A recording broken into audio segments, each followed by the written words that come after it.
Revolutionary Ras Reports, the rant with reason, supporting the struggle for international justice every day. Not a whole lot in the Wall Street Journal the past couple of days. I've been covering some other things. If you get a chance, go and look at the videos I got. One I did last night on genetically modified organisms. We're working on another one on 9/11. We're going to keep them coming. They're going to keep getting better. There's going to keep getting more information in them. I've got some previously undisclosed information that's come out by Edward Snowden. So if you get a chance, check out the videos. I got my copy of the full print intelligence report. I like to look at this. You know, I think that this organization does some good. They're slaves, you know, as all lawyers are. But, you know, at the same time, it's interesting to see some of these perspectives and seeing how we can kind of put ourselves together for the common purpose and to come out with some positive results for the society. And, you know, one thing we need to probably think about is reaching some of these people that are incarcerated. This guy right here was a member of the 311 crew, which, you know, had some anti-government ideologies, and he went out and killed some police officers. So, you know, this is something I would never recommend to do. Instead of killing the police officers, stay behind the line and defeat them from behind the line. Just like how David defeated Goliath with the stone. Yeah, nobody thought David was going to be able to defeat Goliath. And Goliath was too proud. He said, no, nothing can defeat me, right? Well, David defeated him with that stone. So I think that we need to start looking at putting together some mentoring programs from within prison, from within the jails, to be able to reach these kids, to be able to reach these young adults, these young men rather, and to be able to speak to them about the truth, about how they've been defrauded. Because most of them are uneducated and they know something's wrong. They know something's wrong, but they just can't pinpoint it because the deception is so crafty at this point that, you know, it deceives itself even. So what we need to do is we need to get in there and kind of speak about the truth about what's going on out here, so that some of these men, young men, instead of going out and committing violent acts and killing police officers, can go out and they can assert their First Amendment right to free expression, for instance, right here on YouTube.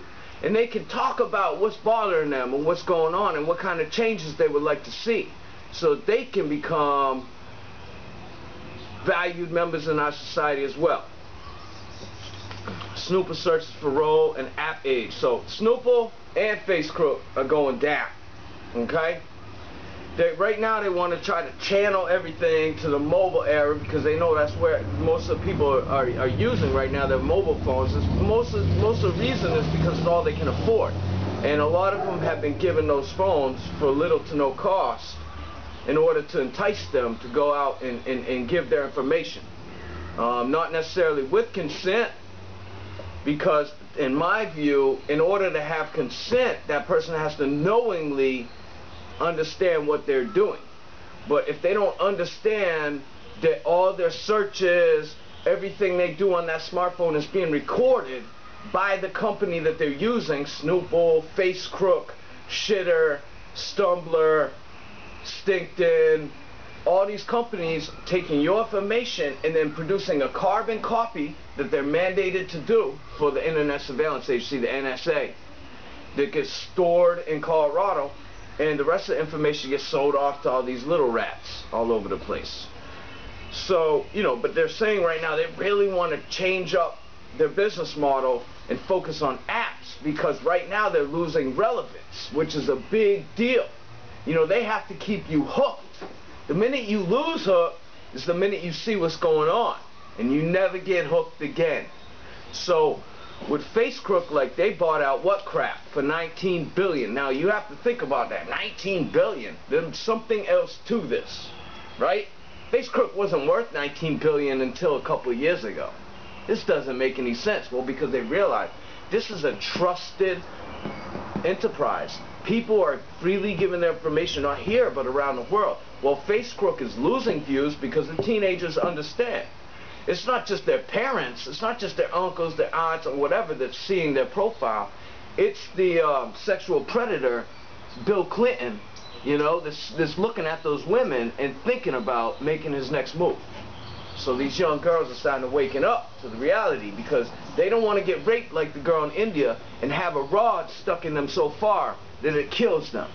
They don't want to do that, and I don't blame them.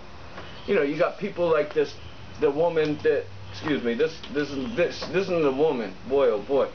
Sheryl Sandberg worked for Facebook, you know, talking about how, you know, when she was at her wedding, you know, her family said, you know, I'm not her younger brother and sister, I was her first employee and her second employee. You know, they brag about their positions, but really, if you were so good at what you do, how come your business is going downhill, lady?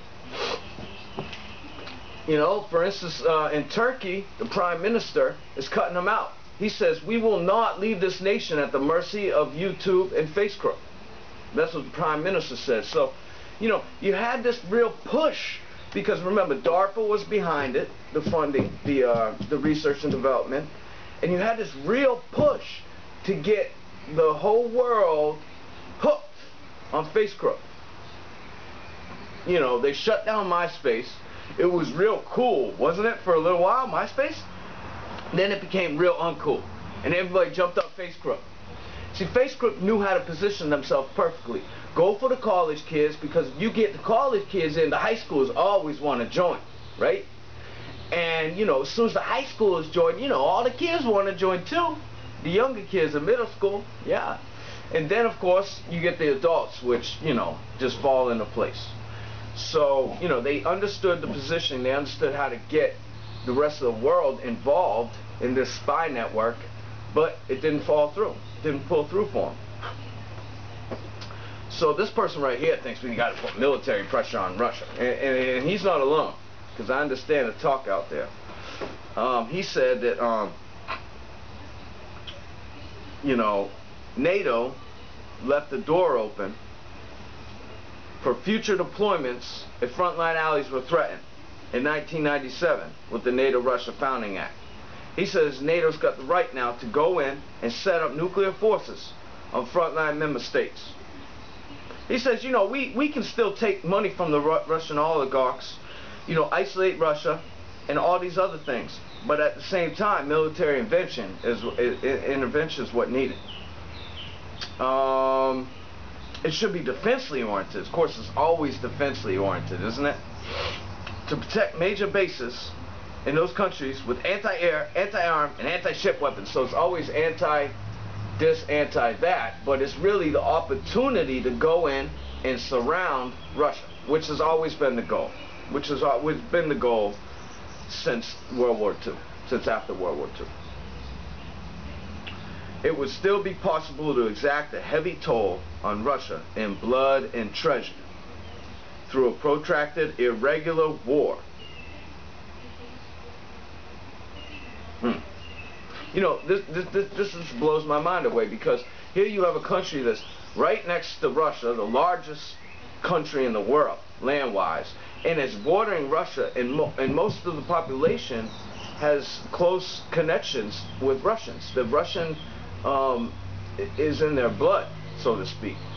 And, you know, it's so much more closely linked with Russia than Mexico is linked with the United States of America, because of course the Mexican people were linked to the indigenous people, the native people, which of course we killed and we drove off and colonialized.